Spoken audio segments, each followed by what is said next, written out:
मसाइल हमेशा डिस्कस होते हैं, लेकिन हल ज़ाहिर है कोई ना कोई निकाले। और आप जो बता रहे थे उसमें मेरे जहन में ये सवाल आया कि अब काबुल से मामला उठाने की बात फॉरेन ऑफिस ने की है, इंडिया को ब्लेम किया है, काबुल से मामला उठाने की बात की है, तो पाकिस्तान फौरी तौर पर कैसे रिएक्शन देगा, बदला कैसे लेगा? देखिए, पहले भी तो बड़े मसले बनते रहे हैं ना, तो प्रोटेस्ट करते रहे कि जी आपने BLA को पनाह दी हुई है, आपने TTP को पनाह दी हुई है, ये तो बातें चलती रही है ना। तो ये तो तालिबान हैज़ नॉट घास नहीं डाला आपको। मगर अब जो नई सिचुएशन हो रही है, जिसका इशारा मैंने दो तीन पहले प्रोग्राम किए उसमें किया था कि अफ़गानिस्तान के अंदर सिविल वॉर की खतरा बढ़ता जा रहा है। वहाँ डिविजन्स क्रिएट होनी शुरू हो गई बिटवीन दी अखुंज़ादा ग्रुप। ये मैंने 2-3 दफ़ा इसका जिक्र किया है। मैं समझता हूँ ये अब तेज़ी पकड़ेगी। उसकी वजह यह है कि हक़ानी साहब जो है, सिराज हक़ानी साहब, वो अब अफ़गानिस्तान में नहीं है जी। तो हक़ानी साहब जो है वो अब पहले दुबई में थे, फिर मैंने सुना कहीं और थे, फिर अब मैंने सुना कि वो आके पनाह ले रही है उन्हें। तो और अखुंज़ादा साहब ने उनके ऊपर भी हेड मनी लगा दी।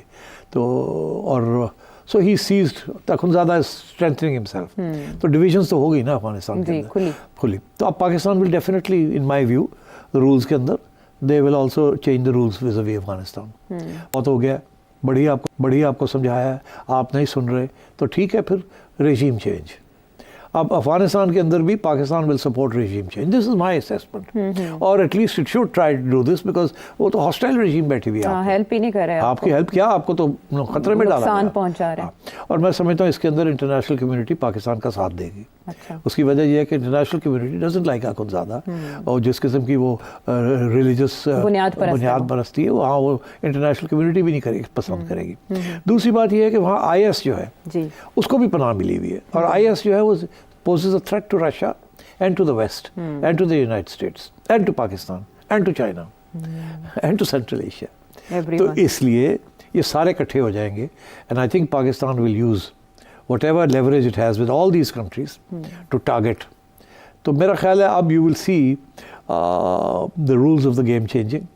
Pakistan will seek the support, इन मुल्कों के सपोर्ट लेंगे, और मेरा ख्याल है अब कोशिश होगी कि BLA, TTP and IS Khorasan तीनों को डिग्रेड करने की कोशिश की जाएगी with help from various quarters. ठीक है, because without that and possibly regime change, ये अगर एजेंडा पे आ जाती है बात, तो फिर ये पाकिस्तान अपने आप को प्रोटेक्ट कर सकता है। अदरवाइज अगर ऐसे ना हुआ तो यही चीज़ चलती रही, तो दिन ब दिन वो they will keep getting stronger and more audacious, और ज़्यादा अटैक्स होंगे। अभी तो आप बलूचिस्तान में अटैक्स दे रहे हैं, कल को खुदा ना ख्वास्ता फैल जाएगी तो अल्लाह ही रहम करे, फिर क्या करेंगे? अगर 80 लोग बलूचिस्तान में आ सकते हैं बॉर्डर क्रॉस करके, तो फिर क्या होगा? और इधर जो दूसरा बॉर्डर है वहाँ भी आपकी और अफगानिस्तान हुकूमत की नहीं बन रही, तोरखम के अंदर जो कुछ हो रहा है, वक्त वापस चला गया, उनका नाराज वापस चला गया, क्योंकि वो तो मतलब है यू हैव इश्यूज नाउ।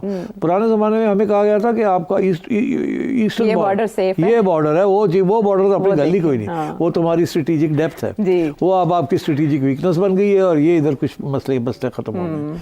तो अब देखना ये है कि किस हद तक आपकी नेशनल सिक्योरिटी एस्टैब्लिशमेंट कोई नेशनल प्लान ऐसा बनाती है, क्योंकि डोमेस्टिक जो नेशनल प्लान बनाए हैं उससे कुछ फर्क नहीं पड़ा। अच्छा, बना हुआ है वो तो। नेशनल एक्शन प्लान 2 की बात बिलावल आज कर रहे थे, तो national action plan 2 has to be an international action plan frankly, otherwise ये नेशनल है, ये आपकी जो इंटेलिजेंस रिसोर्सेज हैं या मैन पावर है टू थिनली स्ट्रेच्ड।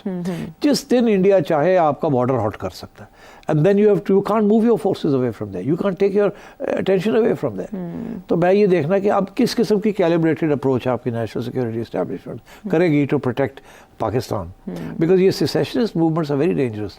वो भी जो है एक तरफ सेसेशनिस्ट मूवमेंट है, और दूसरी तरफ जो है उधर KP में उधर वो आपकी ज़मीन लेना चाहते हैं, वो अपना तोड़ना चाहते हैं आपको इस तरीके के साथ। इधर तो ये इंडिपेंडेंट होना चाहते हैं। और मैं आपको एक बात बता दूँ, बहुत अरसा पहले, कुछ मेरा ख्याल 8-10 साल पहले, मैंने एक BLF के लीडर को इंटरव्यू किया था।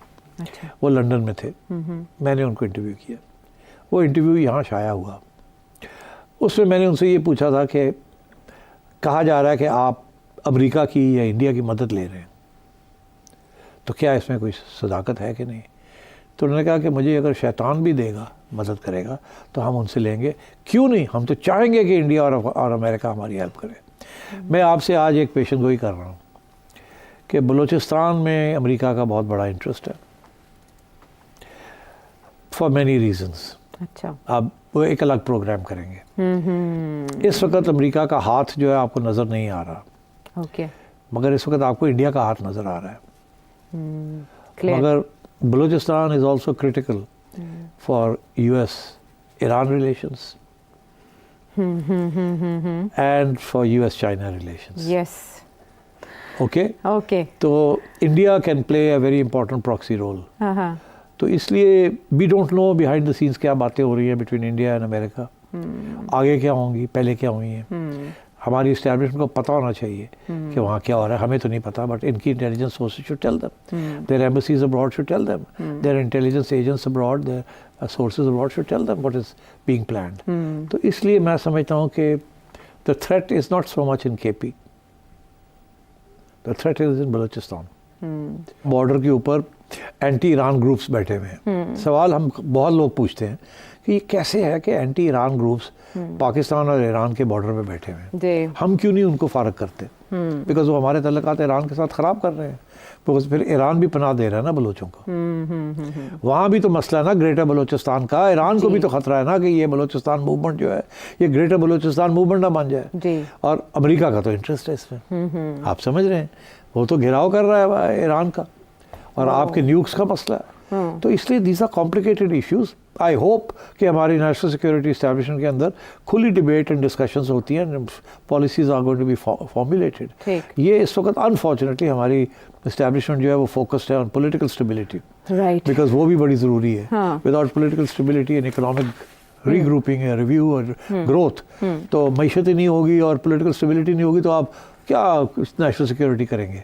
So it's a very complicated national security question, where you have the economy, you have the political instability or political deadlocks, and then you have, unfortunately, foreign intervention now. ठीक है। अच्छा, इन सारी list में जो Indian media है, BLA है या TTP है, इसकी लिस्ट में अब की बार इजाफा पाकिस्तान तहरीक इंसाफ का हुआ।